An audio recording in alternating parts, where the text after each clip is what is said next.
Hello மக்களே, இப்போ ஒரு அப்டேட் வந்திருக்கு. என்னென்னு பார்த்தீங்கன்னா, இந்த வாரம் நோ எவிக்ஷன் அப்படின்னு ஒரு அப்டேட் வந்திருக்கு. ஆனால் இது எந்தளவுக்கு உண்மை அப்படின்றத நம்ம வெயிட் பண்ணி தான் பார்க்கணும்.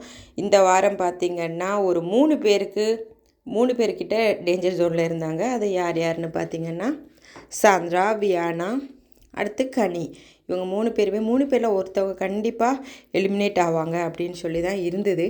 ஆனால் இப்போ பார்த்திங்கன்னா கடைசியில் பார்த்திங்கன்னா சாந்திராவை சொல்லியிருந்தாங்க அவங்க எலிமினேட் ஆவாங்க அப்படின்னு சொல்லிட்டு. அதுக்கப்புறம் பார்த்திங்கன்னா சாந்திராவும் எலிமினேட் ஆகலை அப்படின்னு ஒரு தகவல் வந்துச்சு. இந்த வாரம் பார்த்திங்களா கன்ஃபார்மாக வியானா எலிமினேட் ஆவாங்க அப்படின்னு சொல்லி கொண்டிருந்த நிலையில், ஆனால் கமெண்ட்ஸில் நிறைய பேர் போட்டுட்ருக்குறாங்க வியானாவுடைய பிஆர் டீம் தான் ஒர்க் பண்ணுது, வியானா லாஸ்ட்டில் இருந்தாங்க, இப்போ திடீர்னு இப்படி வந்துட்டாங்க அப்படின்னு சொல்லி வியானோடைய பிஆர் தான் இது பண்ணுது, வியானா எலிமினேட் பண்ணுங்க அப்படின்னு சொல்லி நிறைய பேர் கமெண்ட்ஸில் திட்டிட்டு வந்துட்டுருக்குறாங்க. அதே மாதிரி நிறைய பேர் ஓட்டு போட்ட நாங்கள் எல்லாமே வேலை இல்லாமல் பண்ணோம், ஏன் நோ எவிக்ஷன் அந்த மாதிரி ப்ராசஸ்லாம் எடுத்துகிட்டு வரீங்க அப்படின்னு சொல்கிறாங்க. ஆனால் ஃபைனலாக லேட்டஸ்ட்டாக வந்த அப்டேட் பார்த்திங்கன்னா கனியக்கா தான் எலிமினேட் ஆனாங்க அப்படின்னு சொல்லிட்டு மார்னிங் வரைக்கும் சொல்லிட்டு இருந்தாங்க.